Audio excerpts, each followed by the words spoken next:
Hello, welcome back to Harvard College of Further Education GCSE Maths lessons. This one is week 10 and this one is all about ratio. Can't understate the importance of ratio for the exams. It's a really important topic. However, before we start that, we'll do our usual revision grids. So on the next slide will be a load of number questions. On the following slide will be a load of algebra questions. Attempt them, but when they appear, press pause, and then when you press play, I'll talk us through the answers. Okay, so pause now and attempt the questions, please. Okay, so some quite tough questions this week. Let's have a look, see how we did. The first one, we've got bid mass. So do the thing in brackets first. 9 times 7 is 63. Now we need to multiply the 63 by the number that's on the outside of the bracket. So say 3 times 63, or 3 60s is 180. 3 3s is 9, so that's 189. Add on the 1 gets us 190. The next one, we need to do the thing in brackets first, but we've got to divide and we've got to add. We need to do the divide first. 84 divided by 6. Now I see a lot of people in class struggling to do this in their head, so don't try. Let's break it down. That's 84 divided by 6. 6 goes into 8 once, remainder 2, so 2 carries back. 6 into 24 is much easier, and that goes 4 times. So 84 divided by 6 is 14. Add on the 3 is 17, so the entire of the brackets boils down to 17. And then do 17 times 3, and that gets us 51. And again, if you can't do that in your head, think 10 times 3 is 30, 7 times 3 is 21, 30 and 21 is 51. So break it down, chunk it. Not all maths is doable in your head. You need to be able to work it and break it down into manageable chunks. Next up, what is 6 sevenths of 420? Well, remember, the process is the number 420 divided by 7, which is 60, and 60 times 6 is 360. And again, if you were struggling to do that in your head, think, well, 42 is in the 7 times table, so 42 divided by 7, we should be able to do in our head. That got us 6, and then 6 times 6 is 36. So if all I did to start with was take the 0 off, I just put the 0 back on at the end, 360. Next up, 8 times 12 is 96. 12 times 0.5. I had a few people in class ask about this week. Remember that that's the same as saying 12 times a half, which is the same as saying half of 12. Half of 12 is just 6. Then the percentages. Now these were a little bit trickier and possibly stretching the limits of what you might be asked to do without a calculator.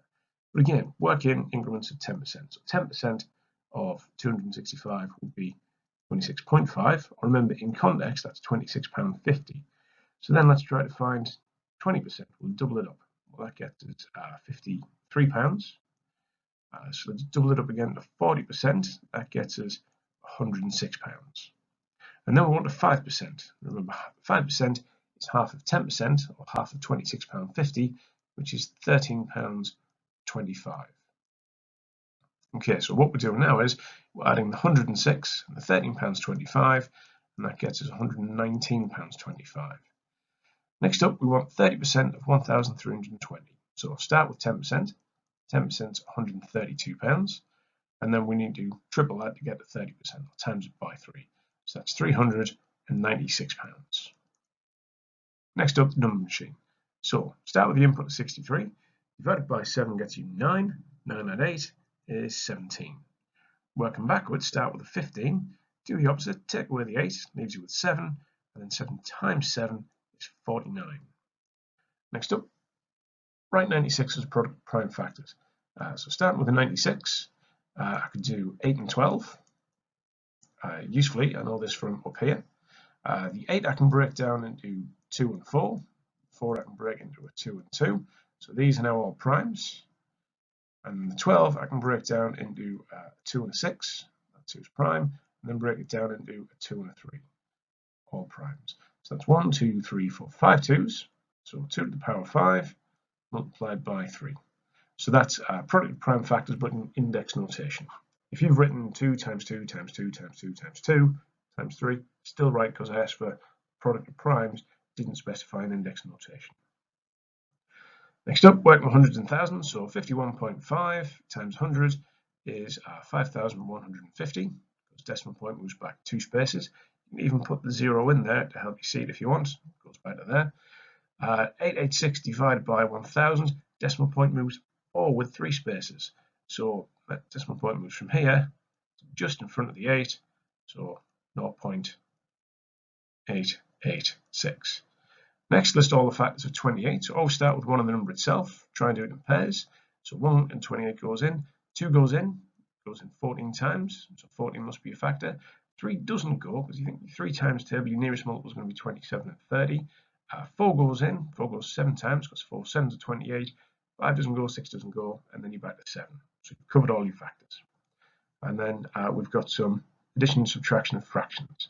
So multiply bottom two numbers. 5 times 4 is 20. Cross multiply. So 4 times 3 is 12. 5 times 1 is 5. And we're adding them together to give us 17 over 20. The bottom one, same process, only this time to divide. Subtraction. 8 times 3 is 24. 3 times 5 is 15. 8 times 1 is 8. And subtracting. 15 take away 8 is 7. And we're working as something over 24. So 7 out of 24, 7 24ths.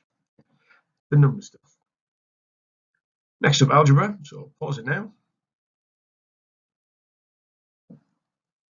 Right, okay. Some quite tough subjects on this one, but let's talk us through. So it starts off fairly straightforward. We have 2x, add 5x, add 1x. So 2 add 5 is 7, add another one is 8, so we have 8x's in total. For the next one, 5y add 3y is 8y, and 6y is a total of 14y. Next we have some solves. So remember that whatever x is, times it by 3, add on 4, and our answer is 19. If we work that backwards, start with a 19, do the opposite, take off the 4, leaves us with 15, and then 15, do the opposite, divide by the 3, gets us 5. So x equals 5. Next one, very straightforward, 16 add something gets me 20. What's the something? 4. So 16 add 4 is 20. Some simplifies, so remember where you're multiplying, add the powers. Remember d on its own is really d to the power 1. So, excuse me, d to the power 1 times d to the power 3 is d to the power 4, times d to the power 2 is d to the power 6. So really all we've done there is we've added the 1, the 3 and the 2 together to get to the power 6. For the next one, we've got two whole numbers, so 2 times 16 is 32, times d squared, which is 32d squared. Next one looks more difficult than it is. So something, x plus 4 equals root 36. Well, root 36, if we scrub that out entirely, just replace that with a 6. 6 6 is a 36, so the square root of 36 is 6. Something at 4 equals 6, much easier, x equals 2. For the next one, and again, some people struggle with this one, x squared plus 1 equals 25. If I take 1 off both sides, what I'm left with is x squared equals 25. So x on its own must be 5. Some simplifies, so 7ab take away 5ab is 2ab. 2ab add 8ab is 10ab.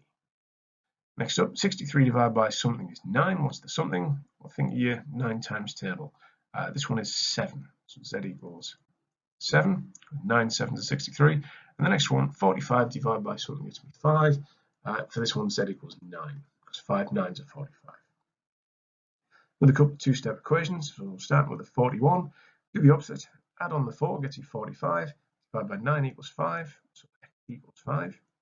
And for the next one, 14, do the opposite, take away the 2, leaves you with 12, 12 divided by 6 gets you 2, so this one x equals 2.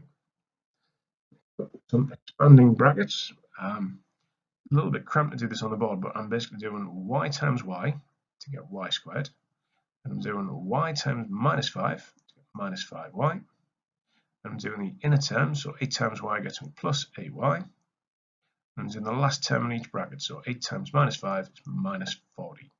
You could simplify the minus 5y and plus 8y to get you 3y, so you end up with y squared plus 3y minus 40. And then for the next one, same process, y times y is y squared, y times minus 3 is minus 3y, 3 times y is plus 3y, and 3 times minus 3 is minus 9. Just be aware for this one, effectively minus 3y and plus 3y cancel, so we don't have those terms, so you end up with y squared minus 9. And then finally, it says find the value of t when a equals 3, b equals 7, and h equals 5. So all we need to do is substitute back into our equation. Now remember, what that means is that's a half times whatever a plus b is times h. So that's a half times 3 plus 7 times 5. So do the brackets first. 3 add 7 is 10. Now multiplication is what we call commutative. I can do this in any order. So I can say, well, a half of 10 is 5, and then 5 times 5 is 25.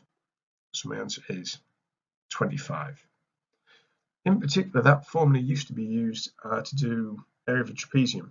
It's a half times adding your two parallel sides, where a and b, multiplied by the height.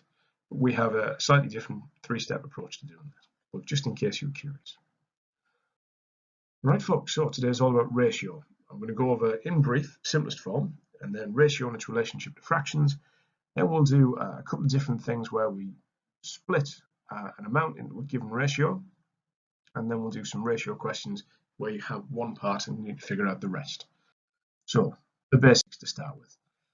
And just starts off with, what is the ratio of blue squares to yellow squares? Now, in particular, we need to keep it in this order, blue to yellow. So we do blue to yellow. Note that this thing in the middle is called a colon. And this is what we use to separate things in ratio. But if you were to read that out loud, it would just be blue to yellow. Okay, so blue squares, we have 1, 2, 3, 4, 5, 6, 7, 8 blue squares. So right, 8 blue squares. And then for yellow squares, they're a different color. We've got 1, 2, 3, 4, 5, 6, 7. So we've got 7 yellow squares. So our ratio is just 8 to 7. Next up, slightly more complicated, it says, what is the ratio of blue counters to black counters to red counters?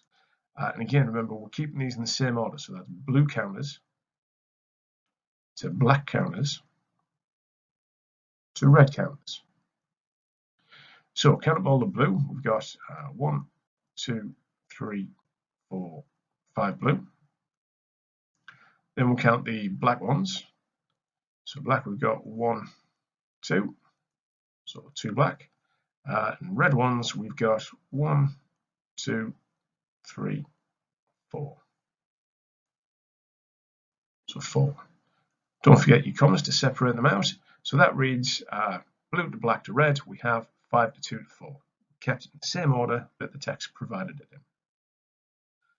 Next one, what is the ratio of white squares to blue squares? Okay, so we have white squares and we have blue squares. We've got 1, 2, 3, 4 white squares, and we've got 6 blue squares. And that's all writing something as a ratio is, just basically counting the squares. What we do need to understand, though, is that we could potentially make that simpler. Now we have 4 white squares and 6 blue squares, and in the same way that we can use equivalent fractions, we can use equivalent ratios. That is, we can make them simpler, smaller numbers. So we can always be on the lookout for what number can I divide both parts of the ratio by, or all 3 parts of the ratio, if ratio has 3 parts, to make the number smaller. Well, in this case, I could divide both sides by 2. So whatever I do to one side of the ratio, I do to the other. So 4 divided by 2 is 2, 6 divided by 2 is 3. So as a simpler ratio, I can just write that as 2 to 3. Okay, now, just mention this simplest form. Here's a couple of questions that we've effectively paraphrased from a previous paper. It says, a box of biscuits contains 6 chocolate biscuits and 8 plain. Write this as a ratio. Well, we can do that. That's 6 to 8. And then it says, write the ratio in its simplest form.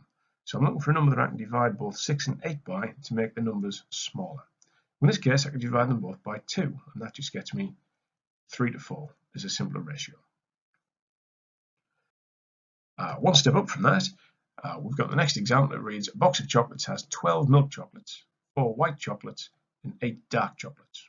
Write this as a ratio. Well, we can do that. That's 12 to 4 to 8. Write the ratio in its simplest form. And again, you might be tempted to think, well, they're all even numbers. I can divide them all by 2. And you can, no problem with that. But in this case, there is a bigger number that I can divide them all by. So rather than do it in steps, I can do it all in one go and say, well, all of these have 4 as a factor. So I'll divide them all by 4. Well, 12 divided by 4 is 3. 4 divided by 4 is 1. 8 divided by 4 is 2. So my ratio in its simplest form is 3 to 1 to 2. If you've done it in steps and divided them all by 2, and then realised you can divide them all by 2 again, that's still fine. It's still got you the ratio in its simplest form.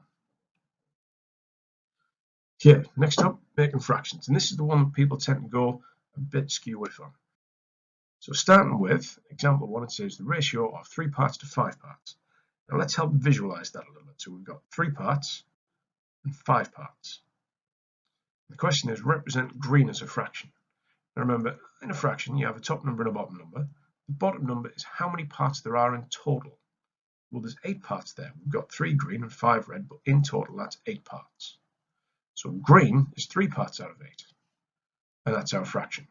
Had the question asked us for red as a fraction, it's still going to be something out of 8, only this time we've got 5. So red would be 5 out of 8. So just to be clear, that was green, and that was red. Okay, same thing for the next one. It says represent green as a fraction. Well, we've got 4 green out of 4 green, 7 red. That's a total of 11.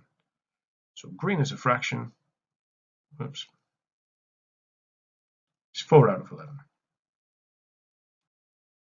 Now, the next one, represent both parts of a fraction. Okay, so what I'd like you to do is pause the video and attempt it, and then I'll put the answer up in a sec. Okay, so this one, there was no visual clue for it, but we should have come to the conclusion that it's got to be something out of 12, because we've got 3 parts in one side, and we've got 9 parts on the other, but in total that's 12. The 3 would be 3 parts out of 12. The 9 would be 9 parts out of 12. And we could, in fact, even simplify that and say, well, 3/12 would simplify down to 1/4, and 9/12 would simplify down to 3/4. Because what we could have done up here, this bit, is simplify that as a ratio to 1 part to 3, which gives us 4 parts total, and then 1/4 and 3/4 as a fraction. Okay, last one, you try this. So represent both parts as a fraction. And again, when you press play, I'll talk us through it. Okay, so I think we've probably got the hang of this one by now. We got 2 parts here, 6 parts there. That is a total of 8 parts. So the 2 is worth 2/8. The 6 is worth 6/8. And again, as simplified fractions, that's the same as 1/4 and 3/4. So all I've done there is I've just divided both sides by 2, top and bottom. So we can simplify fractions and we can simplify ratios. Next up, ratio problems. Loads of different people use loads of different methods for this, but what I would emphasize strongly is that your strategy is to try to always find what one of something is worth. It works a bit like this. So we've got a ratio here, and we're going to try to split £120 into the ratio of 2 parts to 1 part. This means we've got 3 parts in total. It was £120 we wanted to split, so we need to divide that by 3. So 120 divided by 3 is 40. So 1 part is worth 40. That tells us what one of each is worth. And remember back to strategy, what I said was always try to find what one of something is worth. Okay, well, we had 2 parts, all worth 40, and we've got 1 part worth 40. So we multiply that out, that gets us £80 to £40. And that's our answer. So remember, our strategy there was to find what one of something was. A lot of people remember this as adding, ADM, add, divide, and multiply. Add the parts, divide it, and then multiply it out. One more example, split £60 in the ratio of 2 to 4. So remember, that's 6 parts in total. So starting with the £60, we need to split that into 6. So 60 divided by 6 is £10. So each one single part is worth 10. And then we have 2 parts both worth 10 and 4 parts worth 10. So that's 2 times 10 and 4 times 10. So we'll multiply out, gets us 20 to £40, and that leaves us our answer again. Also worth pointing out that if you add 20 and 40, you get our original starting point, which was 60. So whenever you split a ratio, you should be able to add it back together to get the original amount.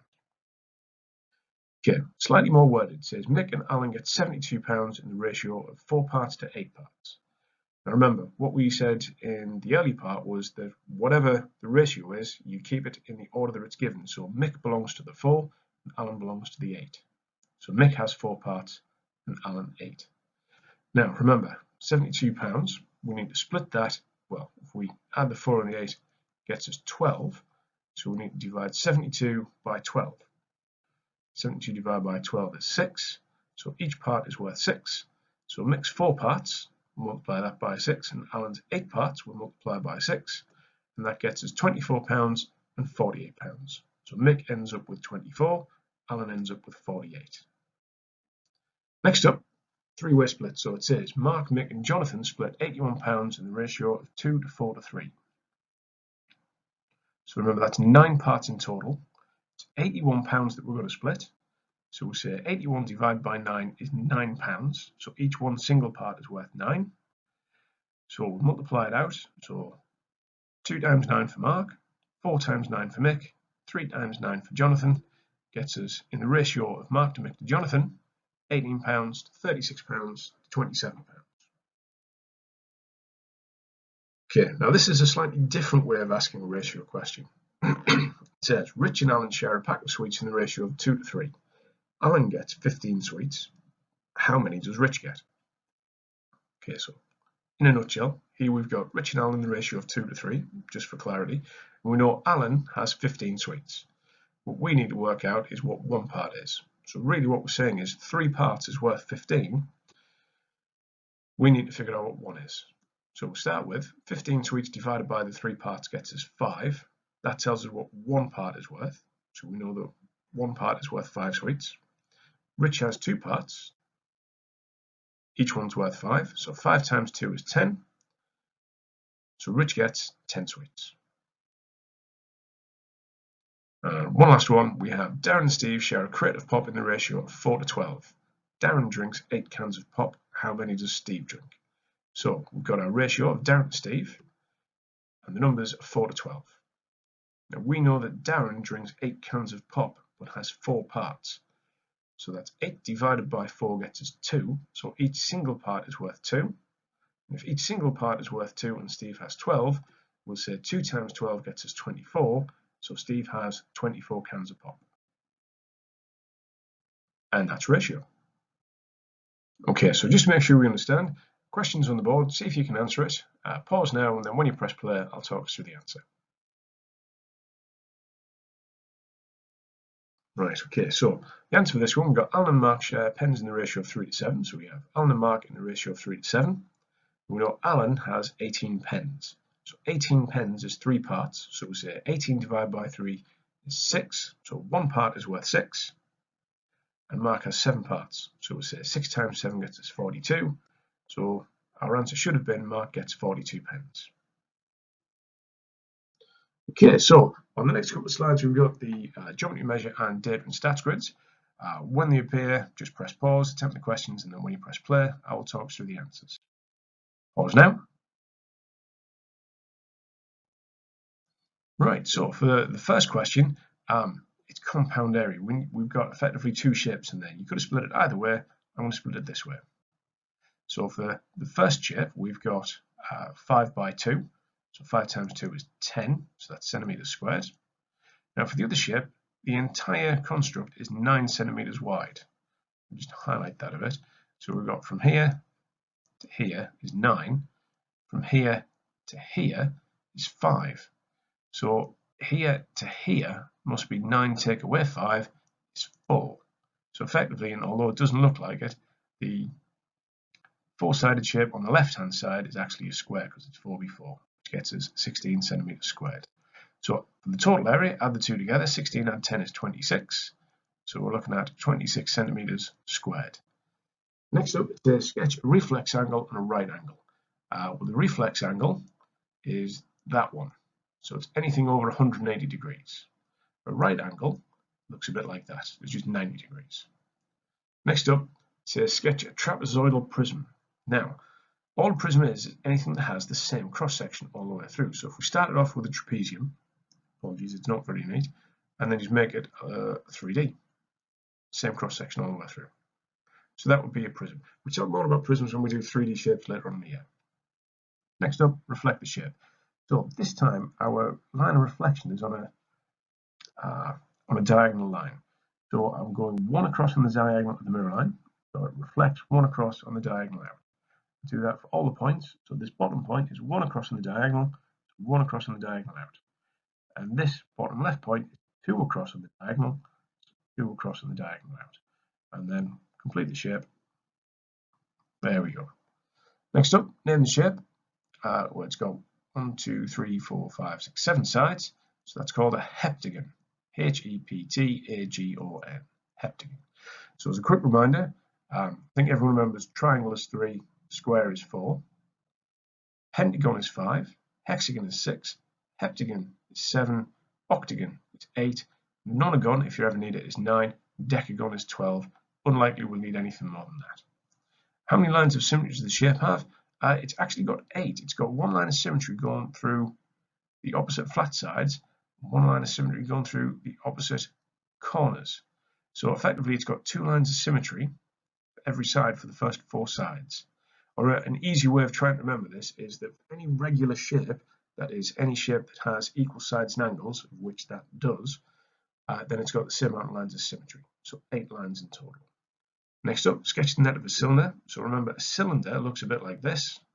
Think of like your can of pop type shape. If we were to unfold that out, you've got a circle at both ends, followed by a rectangle in the middle. And again, not the world's greatest drawing, but I think we get the idea. And then next up, enlarge the shape by factor 2. So we got a side length third of 2, so let's make that 4, because we're doubling up. Side length third of 2, so we'll double that up to 4. Side length third of 1, so I'll double that up to 2. And then I'm going to cheat a little bit there. I'm just going to finish off the shape. Then calculate the area of the triangle. So remember, that's base times height and half it. So we want 2 times 2.5 and then half it. 2 times 2.5, is 5. 5 divided by 2 is 2.5. So area is 2.5. We're working in centimeters. Talking about area, so it's squared. 2.5 centimeters squared. And then finally, the data and stats grid. So again, pause now and then attempt the questions. Okay, so looking at this, it says provide one comment on what the pie chart is and what it shows. So I'm looking at the top right one. Well, it shows GCSE results split down by grade. So we'll just write GCSE results. Now in particular, I can tell you that this was our math results for the academic year 2017-2018. If we look down here, next question says, what is the probability of a student getting a pass? Well, remember, for a pass, you need either a grade 4 or a grade 5. So we've got 32% there, 2% there. That's a total of 34%. So it was a 34% chance of a pass. Next up, it says, give a valid criticism of the graph. Well, I had to explain that that was our college's results for that academic year. It doesn't say that in the title, so that could be a valid criticism. We might also say that it doesn't break it down in any way. We don't know what the split was across different vocational schools. We don't know what the split is by age because we have some adults taking the course. There's just not enough information there, and that would be a valid criticism. So anything along those sort of lines. Next up, and we're now looking at this question, it says estimate how many students were in the class if 85 students achieved a grade 4. Well, this is the grade 4 here, and it's around about 1/3. So if 1/3 is about 85, then the full class must be 3/3 or 3 times 85. So we'll say 3 times 85 is 255. So a lot of students in that class. And lastly, it says, what is the angle x, so this angle here, for the grade 2 sector to the nearest whole degree? Well, it's 22%. And if we think of that as in percentage, it represents something out of 100. If we wanted angles, it represents something in terms of degrees. So to go from 100% 360 degrees, you've got to multiply it by 3.6. So we'll say that's 2.2 times 22, sorry, not 2.2. 22 times 3.6, and it works out to the nearest whole degree, 79 point something. Would round that to 80 degrees. Again, potentially that might be more a calculated question if you needed it. Right, so that was data and stats. And the lesson itself has been ratio. Hope it's been of some use. If you need anything, again, don't forget, refer back to your tutor, and don't forget to attempt the questions that we've put up there on Canvas. Thank you.